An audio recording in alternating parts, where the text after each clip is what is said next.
마태복음 26장 6절로 13절에 보니까 베다니 한 여자가 귀한 향유 옥합을 식사하시는 예수님의 머리에 부어드렸다. 기억나시죠? 어느 곳에서는 예수님의 발에 부어드리고 머리를 풀어서 씻겨드렸다. 오늘 이 귀한 향유 옥합이라고 했습니다. 그 깨트리는 것을 보고 제자들이 깜짝 놀랐어요. 제자들은 그 여성의 그 헌신을 보는 것이 아니라 향유에 뭘 봤다? 값어치를 본 거예요. 아우, 저거 얼마짜리인데 저거. 아우, 저거 얼마짜리인데. 그 누누이 말씀드린 게 그거예요. 어떤 그렇게 사람마다 그 눈으로 보는 각도가 이렇게 차이가 날까. 어떤 사람은 아유 아까운 거 저거 돈으로 따지면 얼마인데 아이고 아까운 거. 그리고 어떤 분은요 그 향유를 깨트리는 그 여인을 보고 얼마나 주님께 은혜가 있으면 감사가 있으면 저럴까 이렇게 보는 거예요. 이게 제자들이 가치를 보고서 아우 아까운 거 저거 팔아가지고 가난한 사람 나눠주면 좋겠는데 가난한 사람 나눠주면 좋겠다라고 하는 것이 제자들이 본 마음이 아니었어요.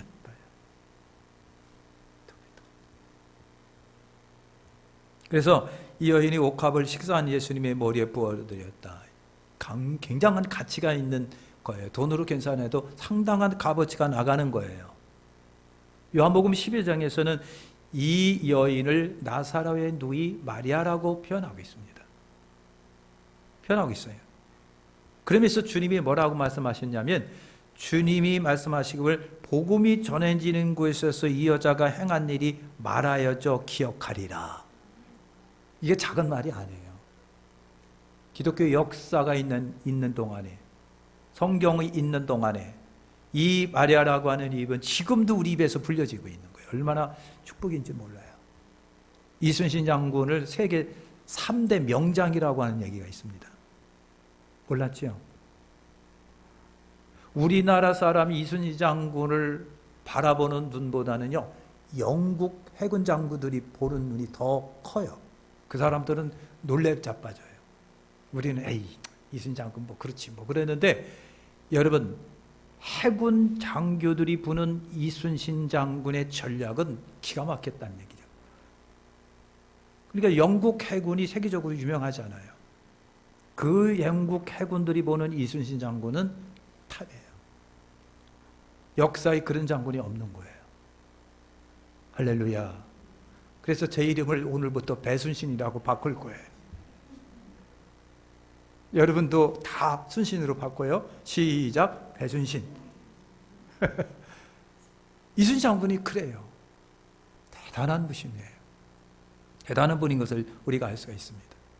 그러니 이씨 집안 얼마나 자긍심이 있겠어요. 우리 집안에 이순신 장군이 있다? 얼마나. 근데 이 여자분도 여러분 그런 스타일이에요. 얼마나 영광스럽고 명예스러운 거예요. 옥합을 깨트렸는데 그것이 지금도 아마 하늘에서 영원히 빛날 거고요. 우리 입에서 그 여인이 지금도 불려지고 있는 거. 히틀러는 어떻게 불려져요? 악마로 불려지고 있어요. 악마로. 그러니 여러분 이렇게 불려지는 게 여러분 축복이라고 하는 것을 우리가 알 수가 있습니다. 마태복음 28장에 보면은요, 예수님이 무덤에 장사되셨을 때에 여러분 안식 후 전날 찾아갔던 이들이 여인들이었다고 되어 있습니다. 무덤을 큰 돌로 막아버리고 그리고 무덤이고 그 다음에 로마에 의해서 사형집행 당하신 예수님이에요. 그런 곳에 찾아갈 수 있는 용기가 여성들이었다는 얘기예요. 그 환경. 어느 분이요? 남편이 이제 돌아가셨는데, 당신 없으면 못 산다고 했던 그 부인이 남편이 딱 돌아가니까 그 방에 들어가고 싶지도 않더래요. 그 방이 무서워서 못 들어가겠다는 거예요. 얼마나 당했으면 그랬을까. 그러잖아요. 그죠? 물론 얘들은 이제 정 떼려고 그런다고 하는 얘기도 있지만, 여성들이 그 무덤, 깜깜한 새벽에 무덤을 찾아가는 것이 보통 용기가 아니고 보통 믿음이 아니고요, 보통 담대함이 아니면 그걸 못 찾아가요. 여성들이 그랬습니다. 여성 제자들. 첫 번째 얘기했잖아요. 저번에 얘기했는데, 제가 이제 대학원 공부할 적에 제가 지도했던 교수님이 저를 만나서 하는 얘기가, 배 목사님 논문 쓰실 적에 여성 제자 그거에 대해 한번 써보세요 그러더라고요. 아무리 생각해봐도 자신감이 없는 거예요. 성경에 여성들에 대해 나오는 것이 별로 없는데 그거 갖고 어떻게 그냥 한 300페이지 400페이지의 논문을 썼냐고요. 그 자신이 없었어. 그래서 안 하고 말았습니다. 근데 성경 속에 흐르를 때 보면 다 변함없이 꾸준하게 주님을 섬겼던 분은요, 여성분들이에요. 인정할 수밖에 없어요. 베드로도 예수님 모른다고 3번이나 부인하고 버리고, 가룟 유다는 예수님을 팔아먹지를 않았나. 다른 제자들은 예수님이 잡히실 때 다 도망가 버리지를 않았나. 그런데 끝까지 예수님 곁에 있었던 이들은 그 유명한 여자들이에요. 내가 따라서 하실까요? 내가 여자로 태어난 것이 최고의 축복이다. 할렐루야. 남자들은 가라. 그거예요. 오늘 읽은 말씀에 보니까요, 오늘 읽은 말씀에 보니까 예수님이 십자가에 달리셨 장면이에요. 지금 예수님이 십자가에 달리셨잖아요. 그냥 피는 다 빠져버리고 그 몸무게 때문에 그냥 이런 데가 막 갈라지고 찢어지는 그 아픔 속에서 이렇게 보니까 앞에 어머니가 계시고 다른 여자들이 있고 마리아가 있고 또 요한복음에 사랑하는 제자가 옆에 있는 거예요. 예수님께서 사랑하는 제자 보고, 제자야, 이제는 네 어머니다. 어머니를 제자에게 부탁을 합니다. 십자가 밑에는 사형장입니다. 거기는 아무나 못 들어가요. 제자들은 더 못 들어갔습니다. 두렵고 무서워서도 못 들어갔고요. 근데 어떻게 요한복음에서는 그 사형 집행되는 십자가 밑에 제자들이, 여성들이 들어가 있었을까? 이게 참 궁금한 거예요. 그러니까 여성들이요, 용기가 있는 거예요. 용기가. 여러분 사진가 어딘가 보니까 있더라고요. 우리 탈북할 때 보니까요, 여러 사람들이 있고, 남편이 있고 자식이 있고 아내가 있는데 아내들이 아기를 안고 업었는데, 중국 대사관에 들어가다가 이게 적발이 됐네. 막 중국 공안이 나서가 그냥 잡아당기는데 엄마는 아이를 문 안에다 던져놓는 거예요. 이게 엄마예요. 나는 잡히더라도 너만은 살아라. 등에 앞인 아이를 내려갖고 우리나라 대사관 문 앞으로 던져버리는, 이게 여성들이에요. 여성들이 그렇게 용감한 겁니다. 자식을 위해서 물부르고 하지 않고 그냥 막 삐짓고 들어가서 그냥 자식 때문에, 용기 때문에 그냥 삐짓고 들어가는, 막 방해하고 막 그랬는데도 삐짓고 들어가서 그 앞에 서는 것은 엄마밖에는 없다는 거예요. 예수님이 십자가 밑에 바로 어머니와 막달라 마리아, 다른 마리아들이 있었습니다. 어떻게 그렇게 사형 집행장, 그것도 십자가 밑에 당당히 제자들이 들어갔었을까? 아마 로마 군인들이 막았을지도 모르겠어요. 그러나 삐짓고 들어가, 안 돼! 우리 주님한테로 가야 돼. 여러분, 주님과 끝까지 함께 했었던 그런 여성분들이 있어요. 한국에도 최초로 한국의 교회들이 세워지고 막 할 적에 그렇게 여러 번 섬기고 충성했던 1등 공신들이 남자가 아니라 사실은 이름 없는 여성분들이었습니다. 그분들이 다 감당을 했습니다. 부흥지 캠페가 열리면요, 이따만한 가마솥, 새까만 가마솥 갖다 놓고 불때가면서 짬밥 끓여가면서 막 섬기면서 부흥집회 일주일 내내 했던 그 주역들이 바로 엄마들이었습니다. 여러분, 여선교회 하면은 감리교입니다. 여선교회 활동하면 감리교 활동이 최고입니다. 영국의 감리교회 여성 임원들이, 회원들이요, 진짜 여러분 굉장한 것을 했습니다. 심지어 학교도 세우고 선교사도 파송하고 무슨 운동도 벌였고 있던 분들이 감리교 여선교회 임원들입니다. 이렇게 엄청난 일을 감당했었던 이들이 바로 여성이었었다. 그러니까 어떻게 보면요, 남자 제자들도 큰 일을 감당했지만 정말 기초를 이루고 기반을 이루고 탄탄한 기반을 이뤘던 것은 여성 제자들이다. 이것 우리가 알 수 있습니다. 그래서 여러분, 참다운 여성 제자들, 정말 믿음으로 감당하는 여성 제자들이 다 여러분 되시기를 축원합니다. 선교기관인데요, 선교기관인데 좀 다른 얘기를 한번 들어가 보겠습니다.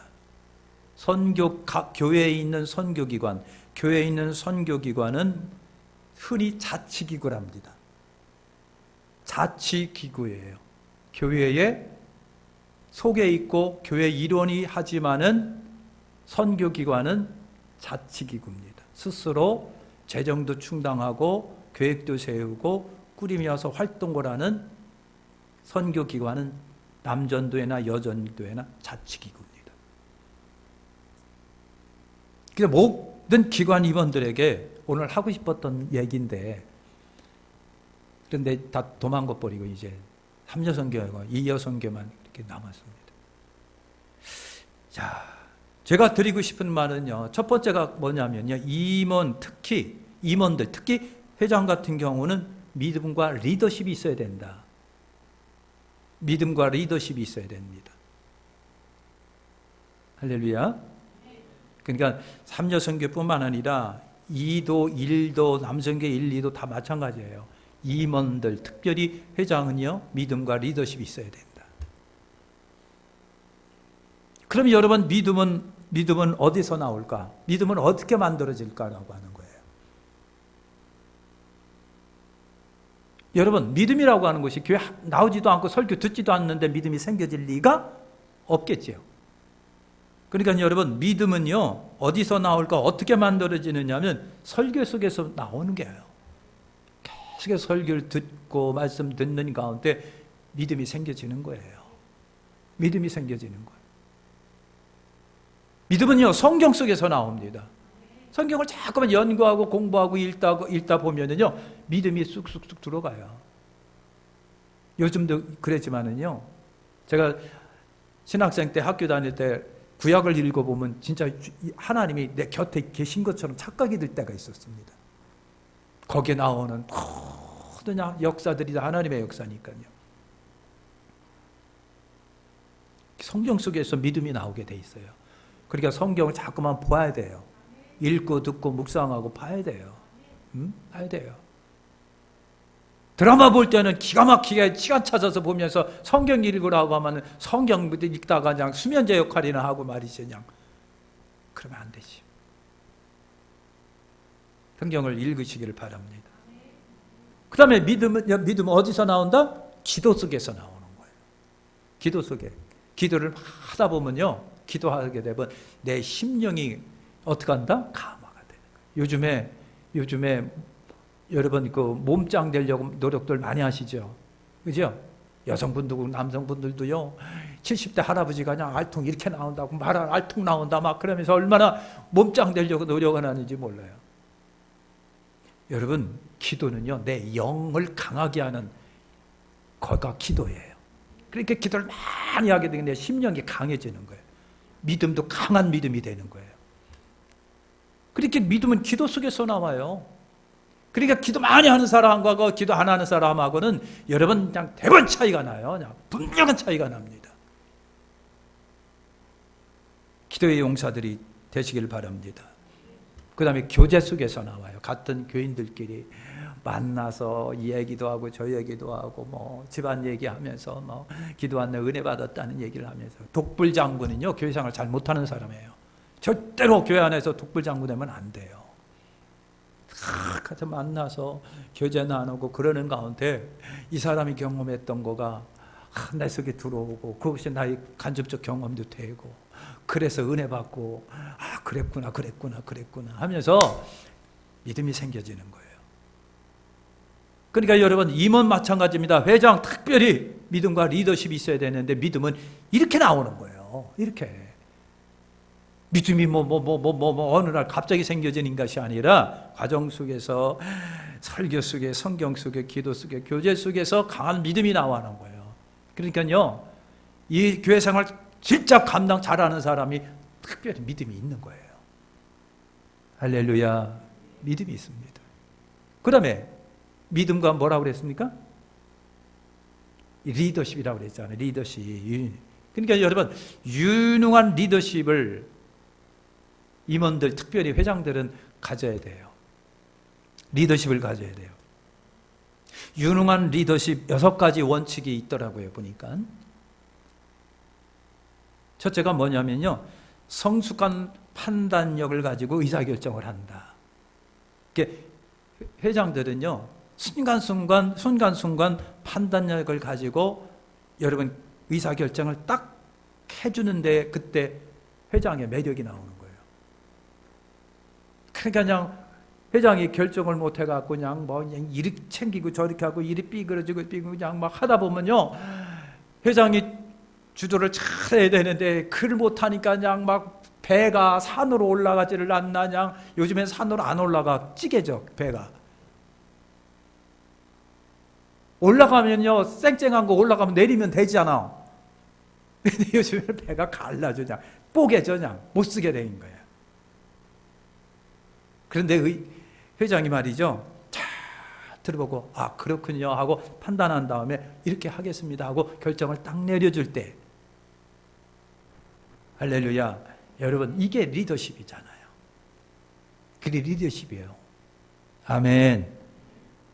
리더십을 잘 가지시길 바랍니다. 우리끼리 오늘 없는 사람은 빼놓고 우리끼리만 리더십 우리 인사합시다. 리더십. 학생들도 니들도 리더십이 있어야 돼. 그죠? 리더십이 필요해. 목사한테 저한테도 얼마나 필요한지 몰라. 근데 못해서 그냥. 제가요 총회를 이제 왔다 갔다 했었냐.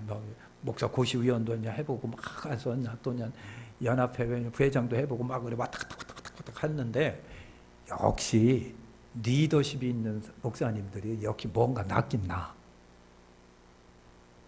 그걸 느껴요. 역시. 그러니까 대형 교회 목사님들에게는 리더십이 있습니다. 역시 그게 틀리구나. 리더십이에요. 성숙한 판단력을 가지고 의사결정을 한다. 두 번째, 리더십이 있는 회장님이면 딱 시작하면서 명확한 목표와 비전을 회원들에게 제시를 합니다. 감사해요. 여러분 모여주셔서 감사해요. 여러분이 회장으로 뽑아주셨는데 너무 고마워요. 부족한데 회장으로 뽑아줬으니 저 부족하지만 여러분이 많이 도와주시면요 저 잘할 수 있어요. 그런데요 어쨌든 회장이 됐기 때문에 1년 제가 이끌 나갈 때 분명히 이렇게 나가겠어요 하고 목표와 비전을 분명히 제시해 주는 거예요. 아멘. 이럴 때 회원들이 잘난 척하네 그랬겠나요? 네? 여러분 은근히 기대와 좋은 분위기를 갖게 돼요. 분명한 목표와 비전을 제시해 주는 거예요. 저는요 여러분께서 부족하지만 뽑아주셨는데요 제가 회장하는 동안에는요 이렇게 하겠습니다. 요거를 위해서 제가 정말 노력하겠습니다. 여러분 도와주세요 하고 목표와 비전과 방향을 딱 제시해 주는 거. 그리고 그 목표와 방향 제시된 것을 뭘로요? 글로다가 명문화 아니면 새겨 갖고 우리 목회 비전이 있는 것처럼 다 프린트해서 나눠주면서 이렇게 하겠어요 라고 하는 분명한 목표와 그리고 제시를 해줄 때 이게 리더십이 거기서 나오는 거예요. 아무렇지도 않은 것 같은데 여러분 또 그걸 가지고 또 회장은요 모든 사업 자체를 자기가 제시한 목표와 비전에 끌어들여서 나갈 수 있도록 해주는 거, 이게 회장한테 너무 중요합니다. 유능한 리더십. 두 번째가 여러분 그런 겁니다. 세 번째는요, 말과 행동을 일치시켜라. 이렇게 한다놓고서는 다음 주에 가면 또 바꿔져 있는 거예요. 그 다음 주에 가면 또 바꿔져 있는 거예요. 그러니까 나중에 이제 회원들이 회장님이 저번 주에는 김 씨를 만나야 되니까만 그 전번 주에는 박 씨를 만났구나. 귀가 얇아가지고 이렇게 하면 이렇게 하고 저렇게 하면 저렇게 하고 막 바꿔주는 이와 같은 스타일을 여러분 생각해봐도 여러분 별로잖아요, 그죠? 그러니까 말과 행동을 일치시켜 나가는 회장의 리더십이 필요한 겁니다. 목표를 세우고 방해하는 그냥 조금. 근데 이제 사람은요 어떻게 하든지가 어디를 가든지 욕먹게 되어 있어. 전혀 욕 안 먹는 사람이 아마 그 사람은 천사일 거예요. 여러분 윤석열 대통령이 요새 얼마나 욕 먹고 있는지 아십니까? 대한민국 대통령이 이제까지 욕 안 먹는 대통령이 없어. 전부 다 감옥 가기도 하고 큰일이요. 그러니까요 대통령이 지혜롭게 정치 잘하고 기도할 필요가 없는 것 같아. 제가 볼 때에는. 그럼 어떻게 기도해야 돼? 그 사람들 빼놓고 하나님이 대한민국 지켜주세요. 그러고 기도해야 될 것 같아. 하나님이 대한민국 지켜주세요. 경제가 지금 상당히 안 좋습니다.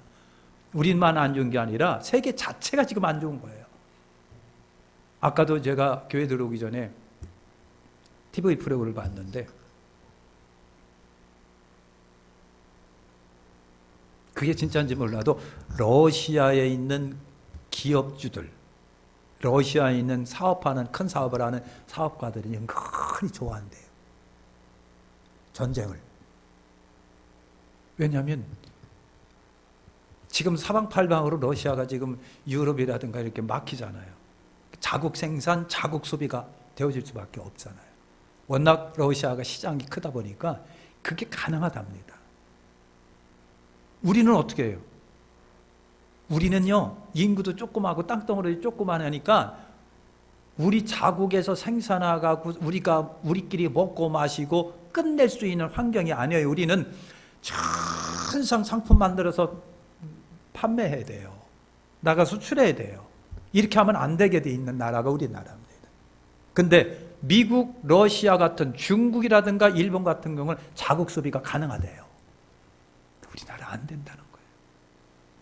상품 만들어서 팔지 않으면 우리는 안 되는 세상에 살고 있는 거예요. 그러니까 우리는 천상 못해요. 하나님 붙들 수밖에 없어. 대통령 믿으면 안 돼. 관료들 믿으면 안 되고요. 하나님 믿어야 돼요. 이런 세상에 살고 있는 거예요. 뭐 하다가 그렇게 빠졌는지 몰라도 말과 행동을 일치시켜 나가야 돼요. 그러니까 회장님은요, 세운 목회도 그렇고 어제 말한 거 내일도 똑같아야 되고요. 그저께 말한 거 한 달 후에도 똑같아야 돼요. 그래서 그거를 그러니까 목표와 방향을 설정하면 반대하는 사람도 있고 찬성하는 사람도 있단 말이죠. 이거 없으면 또 안 돼. 대한민국 누구에게든지 목표와 방향을 설정해 놓으면 반대와 찬성이 동시에 나와요. 중요한 것은, 지도자는 중요한 것은 반대하는 사람을 어떻게 설득시켜 내 편을 만드느냐가 그게 지도자랍니다. 내 편으로 만드는 것, 설득시켜 내 편으로 만드는 그것이 지도자랍니다. 그러니까 말과 행동이 일치하고, 지도자는요, 회장 같은 경우는 그냥 막 설득을 해갖고 내 편으로 만드는 이 탁월한 기술이 지도력이랍니다. 할렐루야. 네 번째는요, 팔로우십을 보여줘라. 팔로미 하면 뭐예요? 나를 따라라 그 말이에요. 그러니까 그 사람들 상대방으로 회원들로 보였고 나를 따르도록 할 수 있는 힘이에요. 이것이 임원에게 필요하고 회장한테 여기가 필요하답니다. 그런데 아리스토텔레스가 그런 말을 합니다. 남을 따르는 법을 모르는 사람은 결코 좋은 지도자가 될 수가 없다 그랬어요. 남을 따르는 법을 모르는 사람, 득불지 않고 지 혼자 해야겠단 말이죠. 따라본 적이 없어요. 따라본 적이 없는 사람은 남을 따라, 여러분, 다른 사람은 나를 따라올 수 있도록 할 수 있는 그 능력이 없다는 얘기예요. 남을 따르는 법을 모르는 사람은 결코 좋은 지도자가 될 수 없다. 따라본 사람만이 따르도록 하는 거예요. 아멘. 그러니까 리더는요, 명령만 하고 지시만 하고 이런 것이 아니라 의견을 묻고 경청하고 그리고 어떻게 하고요? 반영하여 실천시켜 나가는 이 힘이 있는 사람이 리더인 거예요. 이것이 지도력이라고 하는 겁니다. 아멘. 그렇지 않아요? 그죠? 나를 따라라! 그럼 나도 따라본 경험이 있어야 돼. 순종해봤던 사람이 순종도 하는 법이고요. 그래서 팔로우십을 보여준다. 따르도록 하는 힘이 있도록 그렇게 한다. 다섯 번째는요, 구성원을 신뢰하고 동기를 부여한다 그랬습니다. 그러니까 회장 리더는요, 전 회원들을 품고 믿어주고 같이 할 수 있는 사람이어야 합니다. 그리고 아까도 얘기한 것처럼 어떤 사람이 대통령이든 여러분 미국의 대통령 이름이 누구예요? 바이든이자 할아버지 바이든. 예? 바람 불면 넘어질 것 같아. 그런데도 미국 대통령이네. 그 앞에는요, 꼼짝도 못해요. 꼼짝도 못해요. 그러니까 그런데도 불구하고 미국에서 여러분 그냥 바이든 그냥 반대하는 사람도 많고요, 찬성하는 사람 많아요. 어떤 나라든 마찬가지예요. 반대하는 측도 있고 찬성하는 측도 있고 그래요. 그러니까 지도자는 여러분 뭡니까? 사람들 그리고 대통령이면 그렇잖아요. 나를 찬성하는 사람도 있고 나를 반대하는 사람도 있잖아요. 그 반대하는 사람은 국민이고 찬성하는 그 사람은 국민이고 반대하는 사람은 국민 아닌가요? 그럼? 만약에 그런 생각을 갖고 마인드를 갖고 있는 대통령이라면 빨리 때려치워야 되겠지. 반대하는 사람도 내 국민이라고 하는 거예요. 그러면 그 반대하는 사람 어떻게 설득해서 여러분 내 편으로 만들 수 있는 거가 지도력인데 그런데 그런 게 없다면 안 되겠지요.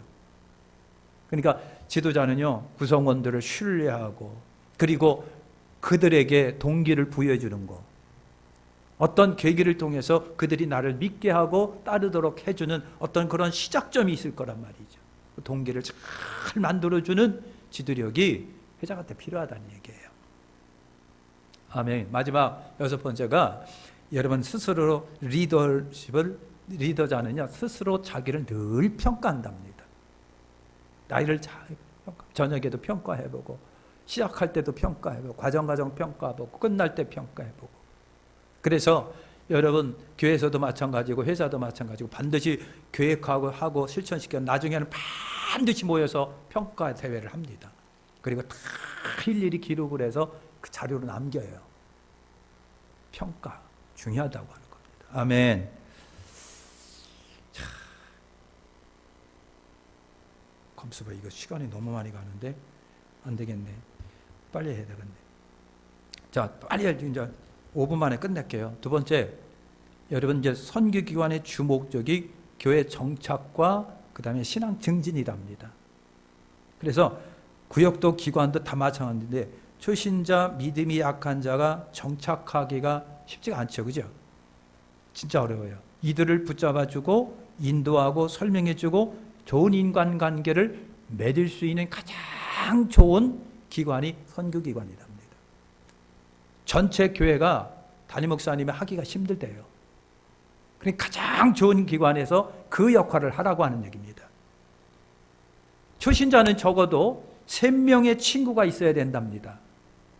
초신자에게는, 새로 들어온 사람 초신자에게는 3명의 친구가 반드시 필요하다. 그래서 이 친구가 되려면 좀 더 신사적이고 좀 더 인격적이고 그리고 도움이 되는 사람이 친구가 되어라. 3명을 반드시 붙여줘라. 이걸 누가 한다? 선교기관이 한다는 얘기죠. 임원들이 그렇게 그걸 감당해 나간다고 해야 되는 얘기입니다. 본방 말했잖아요. 선교기관의 주 목적이 뭐다? 은혜 받게 하는 거다? 미안하지만 아닙니다. 교회에 정착하게 하고 그 사람 속에 여러분 분위기와 환경을 통해서 믿음이 들어가도록 해주는 거. 이게 선교기관의 중요한 여러분 목적이랍니다. 목적이 교회 정착과 신앙 정진. 그래서 신앙 정진은요 믿음이 생겨지고 적응하는 것을 여러분 말을 하는데, 그래서 가장 훌륭한 교사는 누구다? 3명의 친구랍니다. 3명의 친구. 훌륭한 교사가 그렇다는 거예요. 그러니까 임원들 스스로가 보여주는 거예요. 예배의 모습을 보여주고 출석의 모습을 보여주고 감사 생활하는 것을 보여주고 또 말씀시도 보여주고 기도의 모습도 보여주고 신이 보여주는 것이 훌륭한 선생님이랍니다. 아멘. 세 번째가 선교기관의 재정조달은 회비라고 하는 말이에요. 자치기구니까 회비가 여러분 있잖아요. 그래서 이 회비는요 분명합니다. 자원적이어야해요. 강요하거나 강제적이거나 강요의 모습을 보이지 말아라.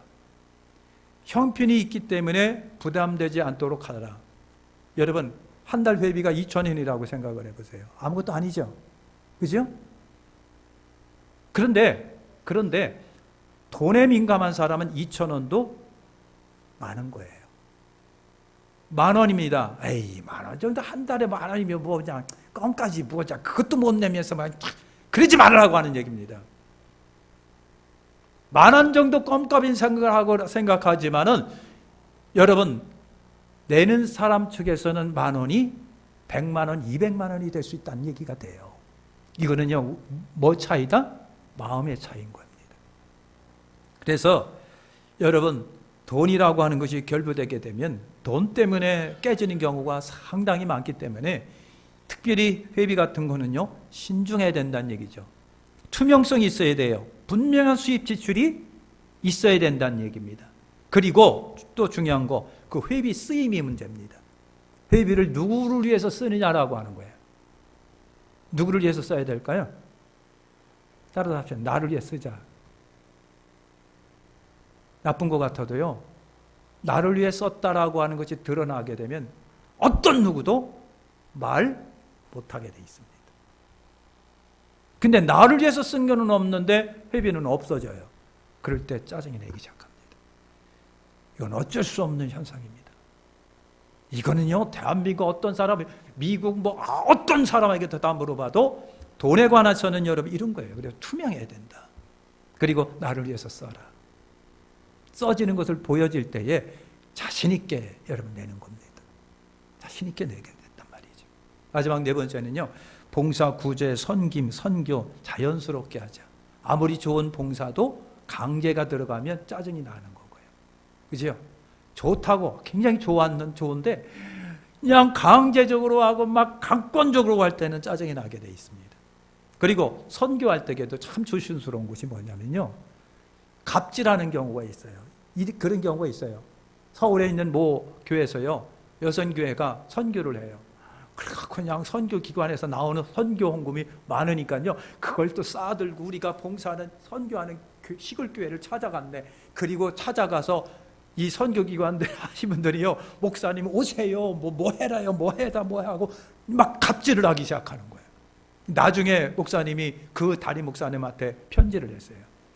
저희들 교회에 선교헌금 안 해주셔도 좋습니다. 이렇게 자존심 팍팍 상하게 할 바에야 안 해주셔도 좋습니다. 오지 않았으면 더 좋겠습니다. 이 사탄이 나는 거예요. 갑질하는 거예요. 내가 우리 교회가 뭐 당신 교회한테 뭐 했고 뭐 보내주고 뭐 했는데 어쩌겠는 양 목사님 언제 한번 올라오셔 우리한테 보고 좀 해주세요. 막 이렇게 나오는 거예요. 그 목사님이 자존심이 생겼어요. 그래서 안 해주셔도 좋습니다. 안 해주셔도 좋으니까 우리 교회 오지 마십시오. 이 사건이 있었습니다. 여러 개에서 있었습니다. 이게 여러분 생각해도 아니잖아요, 그거는. 그래서 봉사는요, 함께 그리고 의견을 묻고 진행하는 가능한 봉사, 과도한 봉사는 조금 부담이 우두개기도 된다는 얘기. 선교는 항상 목사님 중심으로 목사님 판단해서 할 수 있도록 해야 되는 거예요. 어쪽으로 막 기울거나 아니면요, 어떤 선교기관에서 막 선교했는데 나중에 보니 그 교회가 이단이었었어요. 숨겨진 거. 이런 문제들이 굉장히 많으니까 많은 목사님의 의견을 듣고 가능한 곳에 선교를 하고 갑질 같은 거는 안 하는 것이 좋겠다. 기도하겠습니다. 하나님 감사합니다.